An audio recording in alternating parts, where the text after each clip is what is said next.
Muy buenas noches, bienvenidos a Noticias 22. Es viernes de ciencia, viernes de música. Rafael García Villegas, Karen Rivera, hola también a Laura Regis en la interpretación de lengua de señas mexicana. Mi querida Laura Barrera, en efecto, bienvenidos y gracias por acompañarnos. Karen, ¿qué va a pasar próximamente? Porque eso es muy importante, motivo que detona la conversación esta noche. Hoy, en este Viernes de Ciencia, vamos a platicar de la marcha que se va a llevar a cabo mañana, 14 de abril, en la Ciudad de México. Es una marcha por la ciencia, son 6 puntos principales los que los científicos van a abordar y aquí estaremos platicando al respecto, Rafa. Y a propósito de esto, detonamos la pregunta con el hashtag Noticias22 para que participen con nosotros. Si hubiera mayor apoyo para la ciencia en México, ¿cuáles deberían ser sus prioridades? ¿Qué se imaginan que es importante apoyar en términos de desarrollo científico en México? Queremos saber cuál es su opinión.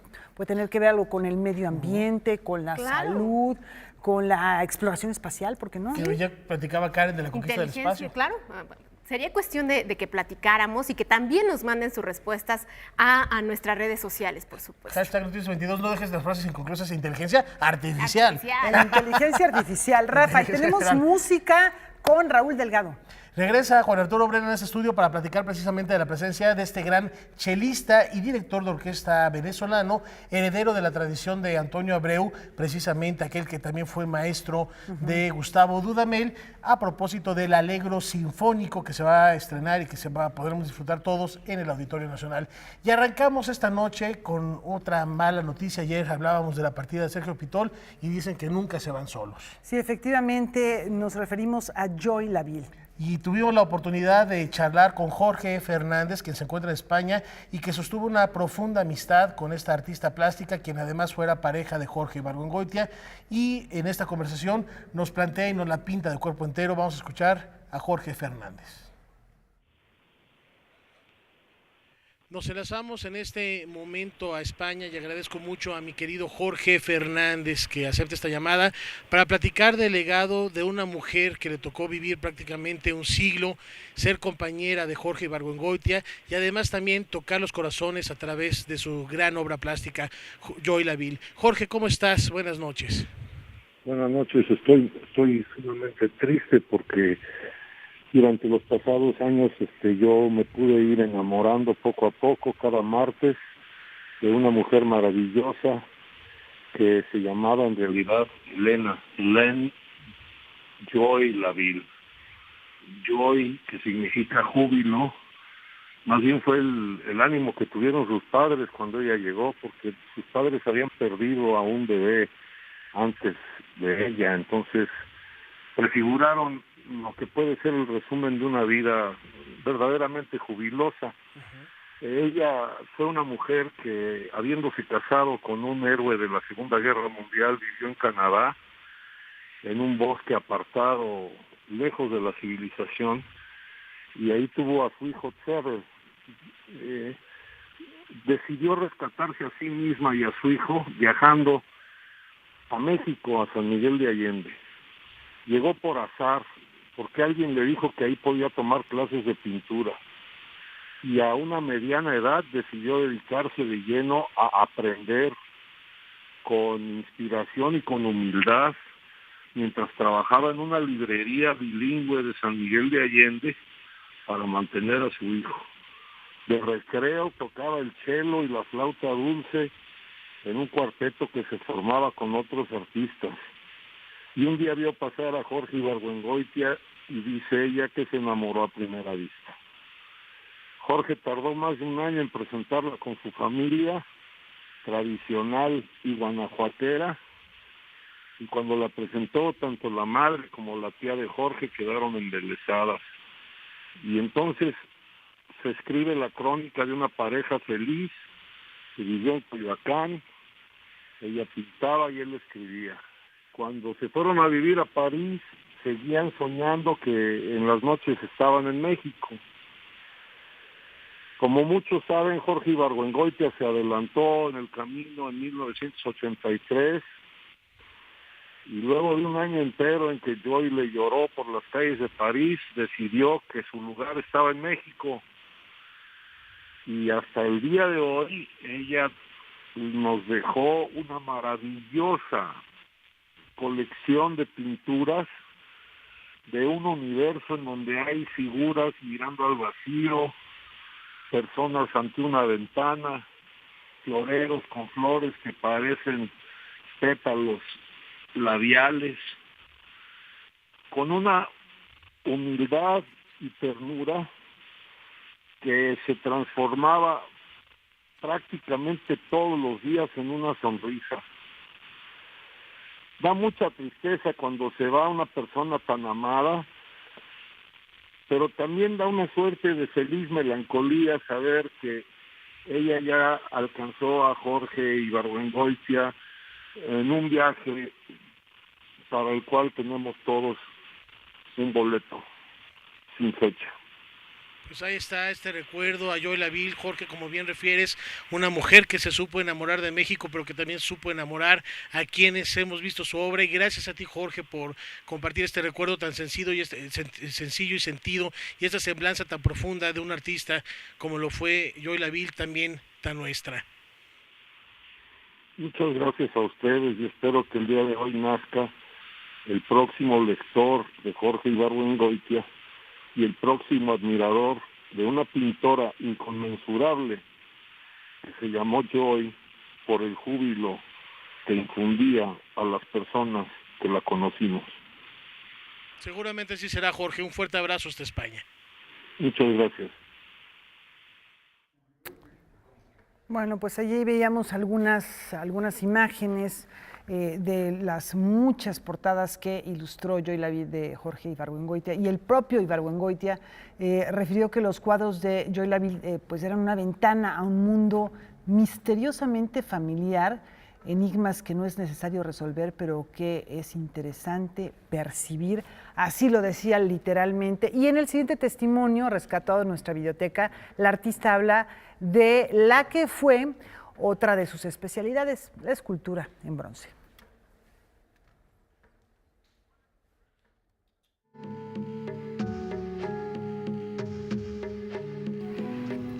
A mí me gusta piezas en mi casa, cosas que sabía, ¿no? Como que había pintado. No hice nada revolucionario comparado que había hecho antes. Entonces, bueno, seguí en 3 dimensiones que estoy haciendo en 2 dimensiones.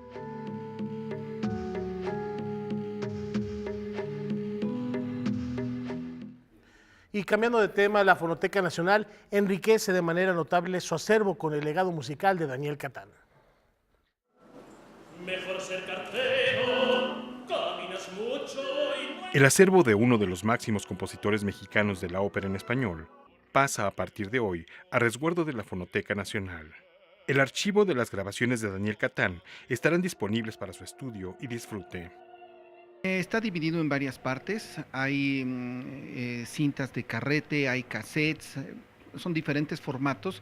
Lo más importante es que tenemos todos los equipos para hacer las mejores digitalizaciones que se puedan. Ya está digitalizado el acervo y es prácticamente toda la obra de Daniel Catán. Todo lo que tiene texto y de alguna forma una argumentación nos da cuenta de la filosofía. Desde el principio, ¿qué texto se escoge? Florencia en el Amazonas, La hija de Rappaccini. La hija de Rappaccini, por ejemplo, que es una obra muy poco conocida, sin embargo, de una belleza extraordinaria. Se trata de 95 documentos de archivo sonoro y audiovisual del maestro, los cuales fueron donados por su viuda. Entre estos materiales se encuentran grabaciones de los talleres de estudio de Il Postino y Sassy Puedes, o la grabación de la Houston Grand Opera interpretando Florencia en el Amazonas. Mi marido fallece y nos deja todas las partituras y su archivo de audio de todas las estrenos que se hicieron en diferentes ciudades y grabaciones comerciales, no comerciales, y había que hacer algo con ellas, y qué mejor lugar que hacerlo en la Fonoteca Nacional. Entonces esto empezó por la generosidad de la doctora Lidia Camacho, que presidía la dirección de la Fonoteca Nacional, y después ya con Ernesto Velázquez. Formado en filosofía en Inglaterra, Catán integra en su trabajo referencias literarias, Prueba de ello son las alusiones a la obra de Shakespeare, como en la pieza Oh, Pardon Me. Este acervo ya ha sido digitalizado y catalogado y estará disponible en un micrositio de la Fonoteca Nacional, al igual que en un proyecto mayor que la institución presentará próximamente. Está disponible en la Audioteca Octavio Paz porque todo está ya digitalizado, es decir, los investigadores pueden venir a consultarlo completamente, y que al mismo tiempo con todo ello estamos generando, junto con su semblanza, datos biográficos, introducción a su obra y profusa iconografía y una selección musical, un micrositio que a su vez es parte de la aplicación Musiteca Mexicana, que será lanzada a partir del mes de mayo públicamente. Usted puede encontrar mayor información en el sitio electrónico www.fonotecanacional.gov.mx. Noticias 22, Víctor Gaspar.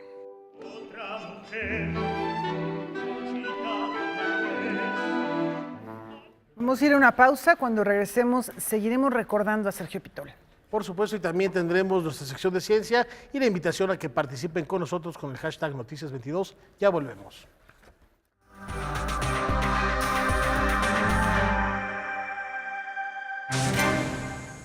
Para celebrar el Día Internacional del Libro Infantil, IBI México va a llenar de letras las áreas verdes del Centro Nacional de las Artes, así que bueno, vayan preparando sus almuerzos, sus libros, a lo mejor un sombrerito por si hace mucho sol, para disfrutar de un picnic literario. Y nosotros aquí en México tenemos 4 años provocando y organizando, gracias a la generosidad del Centro Nacional de las Artes, que nos prestan sus jardines y sus áreas verdes para hacer un picnic de lectura, que es un mero pretexto. Queremos dar a conocer que existe este día para celebrar el libro y la lectura infantil, y va a haber una serie de talleres paralelos a que estén sucediendo las lecturas en los manteles. Es de 11 a 3 de la tarde, se ponen los manteles, la gente empieza a llegar, circula, pero paralelamente hay talleres dirigidos a niños, papás con bebés, de diferentes temáticas, unos que tienen que ver más con ilustración, otro que tiene que ver con guerra. Todo esto tiene que ver para reflexionar en torno a ciertos temas y hacerlo en familia, también en comunidad. Para los talleres todo es gratuito. Y representantes de la comunidad científica nacional se han sumado a la propuesta de reforma a la Ley de Ciencia y Tecnología, que plantea una visión a largo plazo para fortalecer este sector. Un enfoque transeccional que garantice la continuidad de los proyectos y desarrollo de la ciencia y la tecnología en nuestro país es uno de los ejes de la propuesta a la reforma de Ley de Ciencia que analiza la Cámara Alta. Dentro de los muchos desafíos y retrasos que se sufren en México, el científico José Franco destaca 3. Uno es la inversión que hay en ciencia y tecnología, que es muy modesta comparada con el resto de los países del mundo. Otro es que en México desafortunadamente no ha habido planeación de largo plazo y los proyectos de ciencia y tecnología necesitan mirarse en horizontes de décadas. Y eso pues es muy difícil hacerlo cuando hay programas que son sexenales y que pues desafortunadamente las iniciativas se acotan dentro de esos programas. Y el tercero es la vinculación entre los diferentes actores del sistema de ciencia, tecnología e innovación. José Franco compara los niveles de inversión en ciencia y tecnología que realizan países como Corea del Sur o Finlandia por arriba de los 4 puntos de su Producto Interno Bruto, con los que México realiza. En este momento la inversión en ciencia y tecnología e innovación pues no llega al 1% del Producto Interno Bruto de nuestro país. Es digamos lo que se denomina GIDE, que es el gasto en investigación y desarrollo experimental, es como del 0,5%, es un poquito más del 0,5% del Producto Interno Bruto. Pero además, plantea la necesidad de mejorar las instituciones. Por primera vez se plantea el tener una visión de largo plazo para los proyectos de ciencia y tecnología, lo cual es muy, muy importante.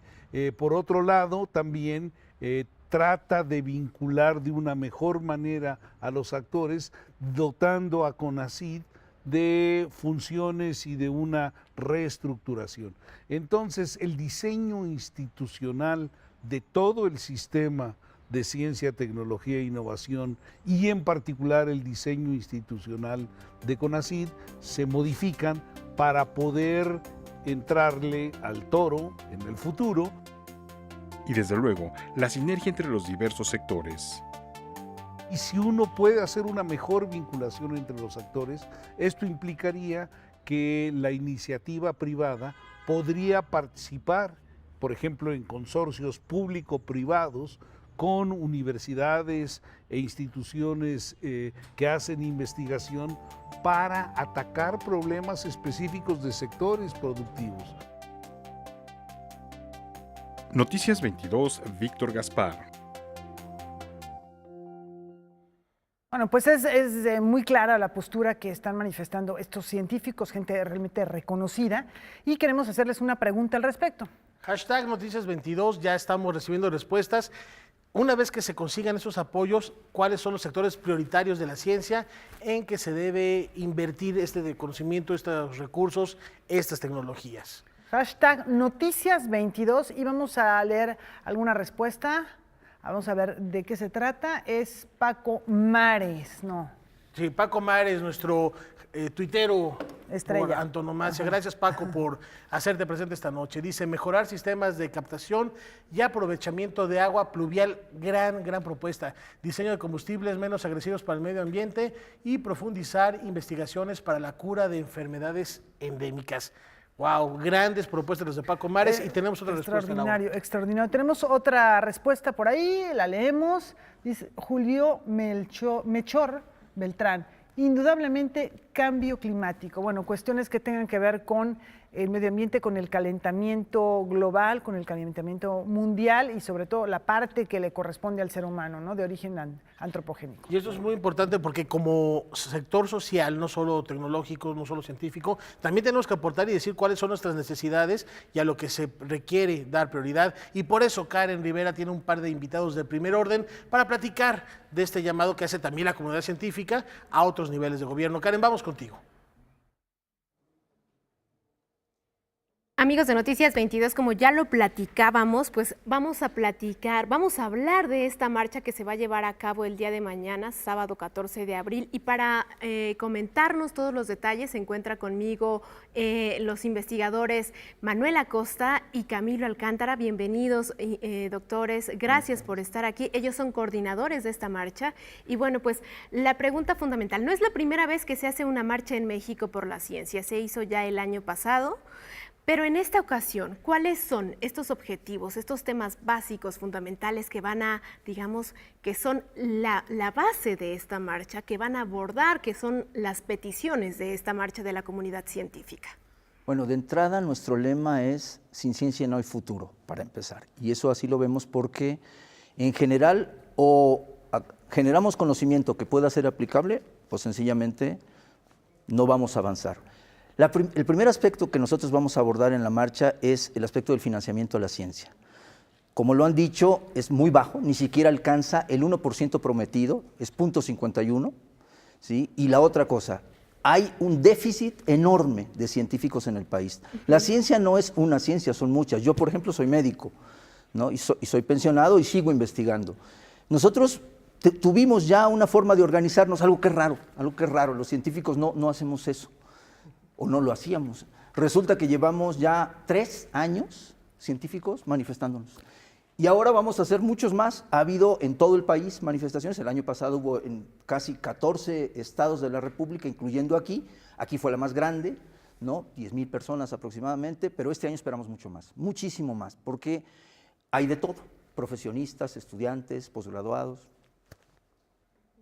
Hay algo importante en esta marcha que también vi en uno de los desplegados que ustedes anunciaban, y era la cuestión de que la ciencia ahora está trabajando para las transnacionales, la industria armamentista, y por la falta también de apoyo, ¿no? ¿Qué está ocurriendo en esta situación? Mira, la cuestión es esta. Si nosotros comparamos la cantidad de dinero que se invierte en cada país para ciencia básica y ciencia aplicada, que en realidad es una división un poco artificial, en realidad estamos muy atrás, ¿no?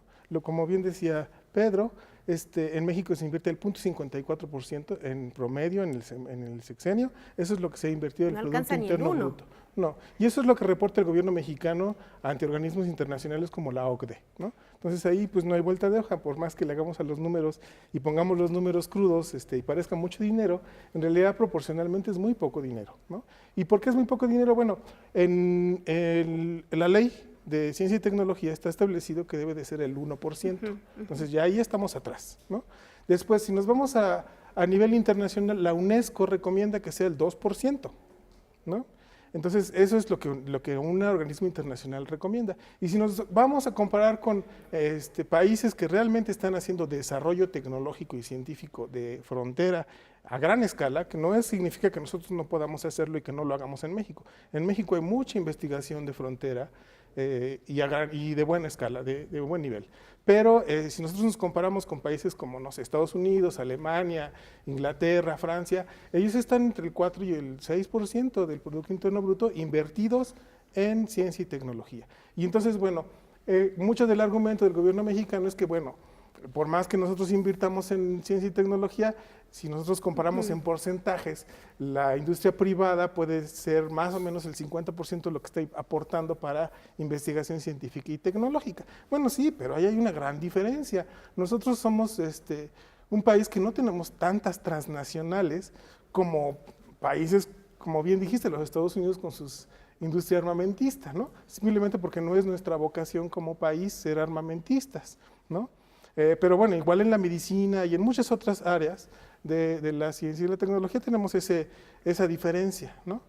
Pero independientemente de eso, un país como el mexicano, la única forma que tiene para crecer y hacer que haya riqueza en el país a través de nuevos descubrimientos tecnológicos y científicos, ¿no? Nuevas cosas en medicina, en ingeniería, en electrónica, es invirtiendo con ciencia y en gran escala, o por lo menos en una escala que sea equivalente para que nosotros podamos ser competitivos, ¿sí? En México existimos investigadores que somos de primer nivel, que estudiamos en escuelas extranjeras. Yo, por ejemplo, hice mi doctorado en Estados Unidos y el problema no es que no sepamos hacer las cosas, es una cuestión de recursos. Algo importante es esta cuestión de, por ejemplo, la mano de obra barata y la falta de educación científica que tenemos en México. Respondiendo a tu primera pregunta anterior, la inversión desde el punto de vista de las transnacionales es enorme y tenemos un problema, esa ciencia no se queda aquí, ni sus utilidades, se va, ¿no? O sea, lo que los investigadores hacen aquí para las transnacionales no se queda en México, o cuando llega a México es cobrado muy altamente. A veces nosotros pensamos que la ciencia es un asunto, digamos, esotérico, no sé, ¿no? Y realmente no, debe divulgarse, debe difundirse. Si hiciéramos eso, tendríamos muchísimas posibilidades de avanzar más rápidamente. Ahora bien, con respecto a la ley, personalmente, y en toda la asociación de médicos que hay investigadores en la Secretaría de Salud, estamos opinando, bueno, no tenemos una ley ahí que nos refleje. Porque nosotros no pedimos que invierta la iniciativa privada, no invierte, en México no invierte, en ciencia no invierte, dicen que eso no es inversión, es gasto, ¿no? Y lo que estamos haciendo sencillamente es plantearle al gobierno, invierte lo que dijiste que ibas a invertir, por lo menos eso.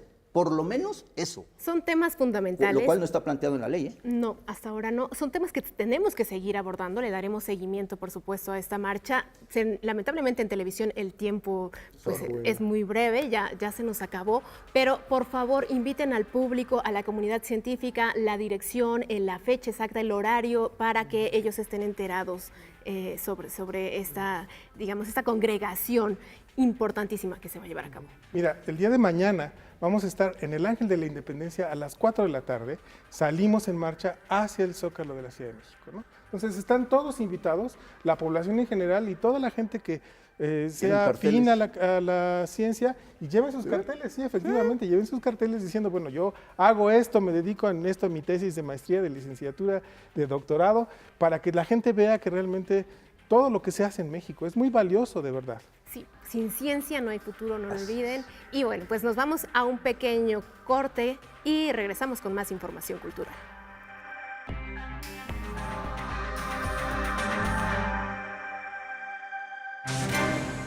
Gracias por continuar con nosotros en Noticias 22 y les platicamos que inició ya la primera Bienal de Arte Huichol en la Ciudad de México, una oportunidad para adentrarnos en la iconografía tradicional del pueblo wixárika y conocer a los artistas que la mantienen viva.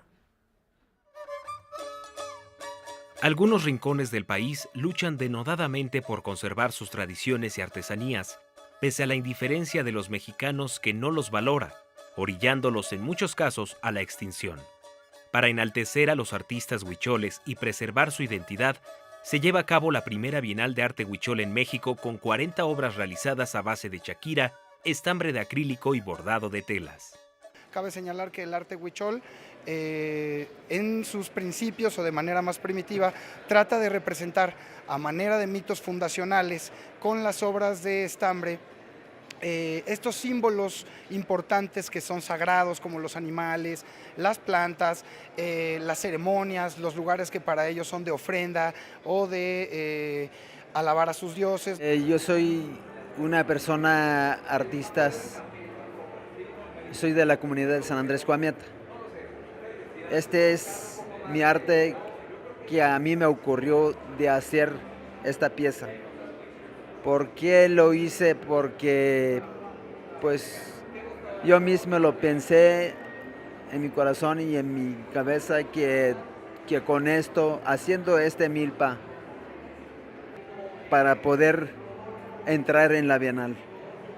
Porque esta es una pieza única, nació ya hace mucho tiempo, que no nació ayer ni antier. Las obras fueron elegidas por el director de la Sala Huichol del Museo Nacional de Antropología y concursarán por un premio de $1,000 y un apoyo del programa Superarte, y se encuentran en exhibición. Nosotros desde hace tiempo atrás, ya tendremos unos 7, 8 años, hicimos una iniciativa que se llama Hospedarte. Y lo que tratamos de hacer con esta iniciativa es promocionar arte mexicano en un espacio público, que no competimos con una galería, que no competimos con un museo, ni queremos serlo. Simplemente lo que queremos es promocionar arte mexicano, arte de artistas mexicanos. La primera Bienal se presenta como un proyecto académico, artístico y antropológico que tiene la intención de dar al arte huichol su nicho dentro de la expresión plástica mexicana. En la muestra se pueden apreciar desde cráneos, milpas, animales, bicicletas, un ataúd, hasta botellas, cascos, la Copa del Mundo de la FIFA y autos de carrera, piezas de marcado interés comercial. Con información de Salvador Perches Galván, César H. Meléndez, Noticias 22. Pues ahora, para hacer más ecléctico y rico este programa de la región wixárika, cruzamos el océano y nos vamos a tierras galas. Laura Barrera, estuviste en París de manera particular recorriendo y rescatando esta esencia de la cultura y el arte en tierras francesas, y esto nos lleva al Puente de Aviñón. Al Puente de Aviñón, esta ciudad que pues es muy bella, es una ciudad medieval. Si quieres, vemos la nota y lo comentamos, Rafa, porque se trata de regresar en el tiempo, hacer superposiciones de tiempo para poder conocer realmente qué fue lo que ocurrió en este sitio que es representativo, emblemático de todo el sur de Francia. Viajemos al pasado. Esta ciudad del sureste de Francia, de clima mediterráneo y encantadora atmósfera medieval, no solo es sede de uno de los festivales de artes escénicas más famosos del mundo, sino que resguarda una construcción tan monumental como su leyenda, el Puente de Aviñón. La edificación del siglo XII fue levantada por Saint Benezet, según el mito local, un niño pastor que habría recibido instrucciones de los propios ángeles para construir un puente sobre el río Ródano. Le pont d'Avignon est un monument qui, pendant longtemps, était empreint d'une légende lié à Bénézet, à Saint-Bénézet. Et pendant longtemps, on a cru que son histoire était liée à la construction qu'avait lancé ce personnage, Bénézet, et que le pont avait été construit en 10 ans. El pastorcillo de inspiración sobrenatural habría convencido a familias ricas de la villa para apoyar su idea. quienes formarían la Hermandad del Puente para cumplir los dictados de la divinidad. ¿Cuál es la verdadera historia del puente? ¿Quién fue Benezet? Que supuestamente lo construyó en 10 años y posteriormente se convirtió en objeto de culto y veneración. ¿Qué pasó entonces con el puente? ¿Por qué se destruyó? ¿Y qué fue de Benezet, que habría sido enterrado en el mismo puente al que dedicó su vida? Alors, il y a à peu près il y a 6 ans, un projet important qui a regroupé 5 laboratoires du CNRS, le Centre national de recherche scientifique, donc a regroupé des laboratoires d'archéologues, historiens, géomorphologues, architectes numériques, qui pendant 4 ans ont travaillé de façon interdisciplinaire pour essayer de retrouver, de reconstituer cette histoire du pont. Muchos y sorprendentes fueron los hallazgos. El puente no se levantó en 10 años, sino que fueron siglos lo que tomó su edificación. Benezet solo alcanzó a ver los primeros cimientos, pues murió en forma temprana. Los pobladores realizaron un peregrinaje para continuar con la recaudación de fondos. En honor a Benezet se construyó una pequeña capilla, pero fue hasta mediados del siglo XIII cuando los trabajos continuaron, y más tarde, durante el papado de Aviñón, Clemente VI le dio un nuevo impulso a la obra. Poco a poco la leyenda se desmoronó, para dar paso a una rocambolesca historia en la que la lucha del hombre contra las fuerzas de la naturaleza se ganó gracias al uso de las nuevas tecnologías. Et le but ultime, à partir de ces recherches, c'était de reconstituer le pont en 3D, c'est-à-dire retrouver l'image du pont dans son paysage médiéval. Mediante esta reconstrucción, disponible en forma gratuita en el Museo de Sitio del Puente, es posible descubrir cómo el Ródano destruyó el puente al iniciar la llamada Pequeña Edad de Hielo en Europa, al final del medievo. El proyecto Avignon Point 3D relata los hallazgos geológicos y arquitectónicos en el puente, transformando la visita a los vestigios en un recorrido por un fragmento de la historia de la Provenza, digno de ser conocido, escuchado y cantado. Donc, la chanson du pont d'Avignon, sur le pont d'Avignon, on y danse sur le pont d'Avignon, on y danse tous en rond. Desde Aviñón, Francia, para Noticias 22, Javier Contreras, camarógrafo, Laura Barrera, enviada especial. Bueno, ¿cómo ves, Rafa? La reconstrucción y las leyendas que después se vuelven algo que se dice como si fuera una verdad, pero ahí está lo que platicamos de la ciencia. Ahí está la ciencia para ir desentrañando cualquier misterio. Descubriendo la verdad en el puente de Aviñón, que tiene esta canción también, que es un clásico. Vamos a hacer una pausa y al regresar continuamos con nuestro recuerdo al maestro Sergio Pitón.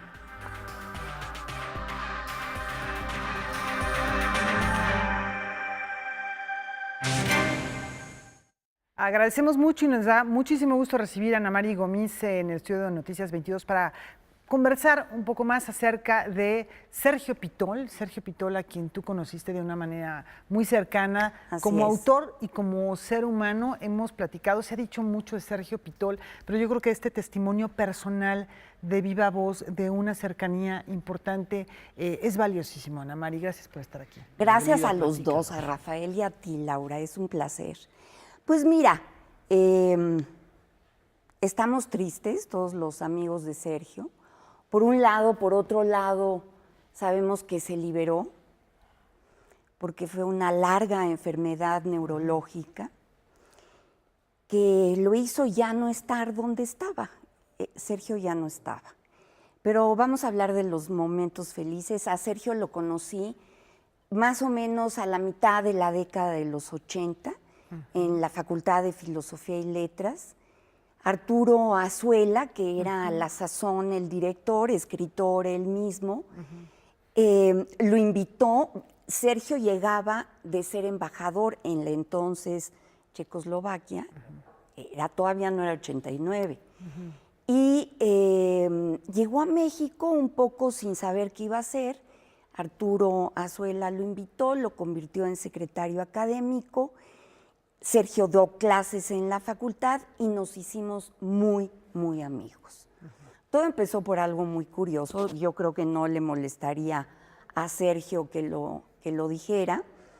Bueno, para empezar, cuando la primera vez que lo vi, le dije, embajador, ¿cómo está usted? Y me dijo, ay, no seas payasa, si somos amigos de los mismos. Entonces, desde entonces, pues ya fue Sergio, ¿no? Tenía un sentido del humor extraordinario. Y un día lo tuve que llevar al hospital porque se sentía muy mal y creía que era un ataque al corazón. Entonces yo arramplé con mi hijo chiquitito, lo subí al coche y nos fuimos a llevar a Sergio. Era el inicio de una depresión. Y como yo he vivido depresiones, tú lo sabes, Laura, pues era como su confidente, como la que le decía, vas bien, así se siente, la angustia es normal, no te preocupes. Hablábamos todos los días por teléfono, a todas horas, y nos veíamos en la facultad, o sea que nos hicimos muy, muy amigos. Era además muy amigo de Luz Fernández de Alba, gran amiga mía, con quien ahora estoy preparando un homenaje a Sergio Pitol en la Facultad de Filosofía y Letras, con el director, el doctor Jorge Linares. Y entonces de ahí empezó esta gran amistad, que fue al mismo tiempo tener a un maestro que él no hacía de maestro, él simplemente te hablaba y te decía, es que estoy leyendo un libro prodigioso, deslumbrante, entonces te revelaba a un escritor que en tu vida habías leído. Yo no fui la ganona, ni tampoco Luz Fernández de Alba. Los ganones son los lectores de Sergio Pitol, porque eso lo dice en todos sus ensayos, a partir de el arte de la fuga y desde antes. Él te va diciendo quién lo iba deslumbrando, en qué momentos de su vida. Y con una especie de guía de lectura también. Exacto, que eso es lo que él hizo, ¿no? Hizo ensayo, y dentro del ensayo, como le hubiera gustado a Montaigne, ¿no? Realmente, dentro del ensayo pasaba sus sueños, los contaba, hablaba de Monsiváis, su queridísimo amigo, hablaba de la familia Burrón, hablaba del hipnotizador de Guadalajara, que le hizo descubrir, bueno, todos ustedes lo saben, ¿no? Él fue a dejar de fumar, y lo que descubrió es por qué había estado 28 años fuera de México, porque llegó al momento en el que, quedándose huérfano por completo, pero estoy contando algo que todos saben. No, pero lo cuentas muy rico y aparte es muy interesante rescatarlo. Sí. Decías al inicio de la conversación, aquellos que conocemos a Sergio Pitol, pero de alguna manera todos lo conocemos porque sus obras son autobiográficas, desde El arte de la fuga hasta Domar la Divina Garza, sus cuentos, es conocer a Sergio Pitol. Nos estás platicando de un amigo de todos esas anécdotas que muchas veces pasamos por alto. Así es. Bueno, pues la acabo. Descubrió que cuando se quedaron huérfanos él y el hermano, su mamá se acababa de morir en el río Atoyac, el papá un poco antes. Su hermana. Sí, entonces le dijo el hermano, aquí nos irán a regalar. Y eso se quedó, apareció en ese momento, se olvidó del cigarro y empezó a ver como en fotografías toda su vida. Es una maravilla y eso lo cuenta. Y esa generosidad la tenía Sergio con sus amigos, era muy divertido, era muy excéntrico, tenía un jardín fuera de Jalapa, un jardín, no estaba en su casa, era un jardín aparte.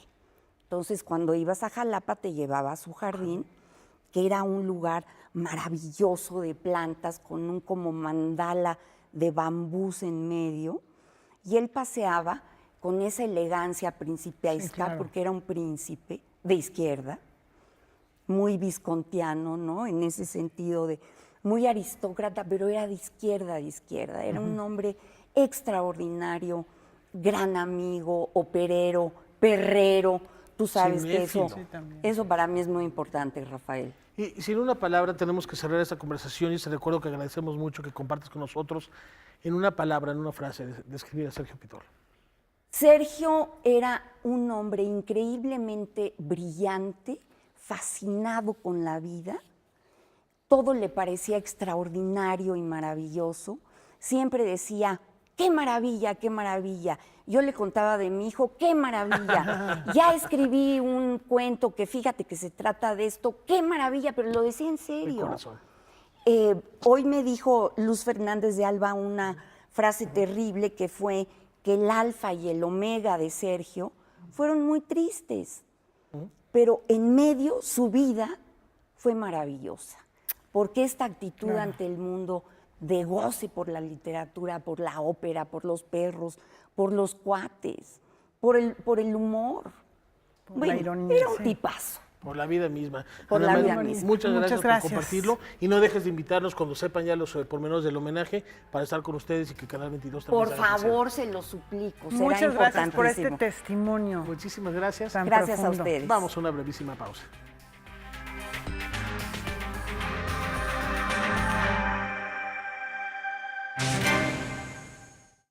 Parcialmente recuperado, física por lo menos, físicamente, Juan Arturo ¿Cómo vas, Brennan. Juan Arturo? ¿Cómo estás? Yo te veo bien. Hola, colegas, qué gusto verlos después de este pequeño y forzado intervalo. Si van a preguntar Forzado o si quieren porque quisiste. ¿Verdad? Si van a preguntar o si nuestro público quiere saberlo, es básicamente una pequeña equivocación. Era ajedrez y yo me fui a jugar fútbol. Pero finalmente es una lesión muy mitológica, es el tendón de Aquiles que desapareció. Ajá. Buenas noches, colegas, buenas noches a ustedes también. ¿De qué vamos a hablar hoy? A ver, mi querido Juan Arturo, lamentablemente muchas ausencias en estos meses, en estos días. Sí. Hablábamos hace un par de semanas de la partida del maestro Abreu, que fue fundador de este sistema de orquestas juveniles en Venezuela, del cual es legatario, heredero, el maestro Gustavo Dudamel. Exactamente. Pero ahora tenemos otro de estos hijos del maestro Abreu en México para el Alegro Sinfónico, Exactamente. del cual hiciste todo el programa. Exactamente. Digamos que asesoré algunas cosas en lo musical y en lo textual. Vamos a empezar por ahí y retomamos un poco la figura del maestro Abreu, si les parece. En efecto, está en México el joven director venezolano Raúl Delgado, que no solamente es un de los miembros ilustres del sistema, sino que fue alumno directo, personal, del maestro José Antonio Abreu, que como dijiste, fue el fundador del famoso sistema. Eso me parece una cosa fundamental. En cualquier parte del mundo se juntan melómanos a hablar y alguien menciona la palabra sistema, no hay que decir más. Se sabe que es el sistema, que curiosamente tiene un nombre muy, muy complicado, tiene una sigla, un acrónimo larguísimo, FESNOJIB. ¿Qué quiere decir? Fundación del Estado para la Orquesta, Fundación del Estado para el Sistema de Orquestas Sinfónicas, Juveniles, Infantiles, Orquestas Infantiles y Juveniles de Venezuela. ¿Y quieres que lo dijera yo? Lo dije yo. ¿No? Pero en fin, el caso es que, como lo decía él hace un par de días en una conferencia de prensa, lo dijo Raúl Delgado, este joven director venezolano, Dudamel, Pacho Flores, que es un trompetista monstruoso, Gran. Edison Ruiz, un contrabajista, que fue a tocar a la Filarmónica de Berlín, esta orquesta, bien, Van bien, ¿no? Sí, van bien más o los menos, jóvenes. le van a pegar, Y la propia Orquesta Sinfónica Simón Bolívar en sus distintas iteraciones, porque hay varias generaciones de los que yo llamo cariñosamente los bolivaritos, que es una orquesta que suena absolutamente formidable, ¿sí? Pero, lo decía Raúl, retomo, Dudamel, Pacho, Edison, las orquestas, los grupos de cámara, son una carambola, son una consecuencia deseada, sí, pero no buscada. Nuestro Abreu nunca quiso formar músicos que llegaran a ese nivel, ni una orquesta tan formidable como la Bolívar. Lo que quería, y me lo dijo a mí personalmente a principios de los 90 que estuve en Venezuela realizando un par de documentales sobre el tema sistema, me dijo, la idea fundamental de esto es que la música, en particular la música de concierto, deje de ser un reducto de élites y haya música para todos. Lo recuerdo con claridad meridiana, palabras más, palabras menos, eso fue lo que me dijo. Entonces, importa mucho más la herencia social y cultural, la semilla ya germinada y los resultados sociales y culturales y musicales que hay en millones, literalmente millones de venezolanos, sobre todo jóvenes y niños, más los adultos que se bañan de todo esto, ¿sí? Que el hecho de que existan estos grandes directores, trompetistas y contrabajistas y todo. Entonces, es la cereza que corona el pastel. Bueno, y el terreno que se va plantando y en el cual pues es mucho más fácil que pueda surgir cualquiera de estas figuras. Pero, ¿no? por supuesto. Y surgen estas figuras y una orquesta tan monumental como la Bolívar por una razón muy sencilla. Y de nuevo, permítanme que les diga, colegas y amigos, estuve ahí y lo sentí literalmente en carne propia, porque en varias de las escalas que hice mientras filmaba yo este documental, ¿sí? La piel de gallina. Pasión, una pasión de los jóvenes y los niños del sistema y una pasión de los maestros, que eran entonces sus profesores y profesoras, absolutamente desbordante. Y debo decirlo, sí hay un reflejo de ese sistema aquí, si hay tiempo podemos mencionarlo de pasada. Hay en Colombia, hay en Trinidad y Tobago, hay miles de lugares ya a todo el mundo, pero ninguno, que yo sepa, por lo menos no en lo que conozco de mi entorno, está esta pasión absolutamente totalizadora, abrazadora que tienen los jóvenes venezolanos, en parte porque el sistema se las provoca, y sí, hay que decirlo, porque el maestro José Antonio Abreu provocaba esa pasión, la propia pasión que él tenía por este proyecto, que surgió en 1975 en un garage con 11 jóvenes venezolanos. Esa es la semilla, hablabas de semillas, Laura. En un garage, 1975, 11 jóvenes venezolanos. Y luego ese sistema ahora es un monstruo en el mejor sentido de la palabra. ¿Sí? Pero la pasión que hay desde ese momento del 75 hasta hoy en las figuras directoras, rectoras del sistema y los jóvenes educandos y todas las familias y los de la manzana y los de la cuadra y los del barrio y los de la vecindad y los del Estado venezolano en cuestión y los de toda Venezuela, eso es lo que ha hecho que pueda producir a un Dudamel, a un Edixon Ruiz, a un Pacho Flores, a una orquesta como la Bolívar y un montón de orquestas regionales que no son de menor nivel. Que vamos a poder escuchar de alguna manera esta herencia ahora en México en este Alegro Sinfónico. Exactamente, decíamos, está Raúl Delgado en México, chelista y director, alumno directo personal del maestro José Antonio Abreu, y va a dirigir el domingo 29 a las 17 horas en el Auditorio Nacional la tercera iteración del Alegro Sinfónico para niños. Música de ópera, fundamentalmente, aunque no de manera exclusiva, mucha música de ópera. Y como la ópera es cuento fundamentalmente, es Alegro Sinfónico para niños, cuentos y voces. Se necesita una narración. La narración va a estar en voz de Sasha Sokol, que tiene tablas, cantante, actriz. Ya lo ha hecho en muchas ocasiones. Ha hecho en otras ocasiones. Creo que suspiré ahorita un poco. Pero... Suspiraste, sí, se notó hasta acá. Y Raúl Delgado va a dirigir. Entonces, esta es una muestra más de la vocación que ha tenido el Auditorio Nacional recientemente, bueno, desde hace ya mucho tiempo, de sí, ser reconocido en todo el mundo como el gran venue, la gran sede para músicas populares de alto nivel de todo el mundo, pero de pronto el Auditorio Nacional se da cuenta que la música de ocasión es importante. Entonces transmite las óperas del Met, hace el Alegro Sinfónico, tuvo de invitada a la Filarmónica de Viena hace un tiempo, etc. Entonces, este Alegro Sinfónico para niños es parte importante de esto. Y claro, el asunto que conecta todo esto, niños, jóvenes, orquesta, educación, melomanía, etc., es que Raúl Delgado, además de haber sido alumno de José Antonio Abreu, pues ha trabajado en el entorno de los jóvenes y los niños venezolanos, es decir, lo que llaman allá coloquialmente los chamos.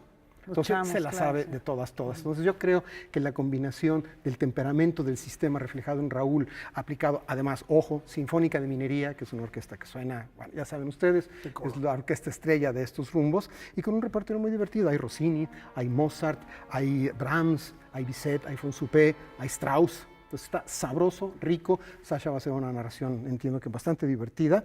Va a haber un poco de video para que los niños vean un poco los cuentos a la vez que escuchan las voces y escuchan la música. Entonces va a ser realmente muy interesante. Entonces en el Auditorio Nacional, el día 29 a las 17 horas, Alegro Sinfónico para niños. Es la Orquesta Sinfónica de Minería, dirige Raúl Delgado, miembro ilustre emérito del sistema venezolano, y con Sasha Sokol como narradora. Ojalá en un futuro próximo podamos hablar más a fondo del sistema y meternos con los personajes y la anécdota fina. Pues allá nos vemos, Juan Arturo. Vayan al Alegro Sinfónico. Bienvenido de regreso. Creíamos que tu talón de Aquiles era otro, ya lo comprobamos que no. Era este. Muchísimas gracias, Juan Arturo. Laura, Rafa. Nos vemos la próxima semana. Amigos, muchas gracias. Buenas noches, buen fin de semana, hasta el lunes.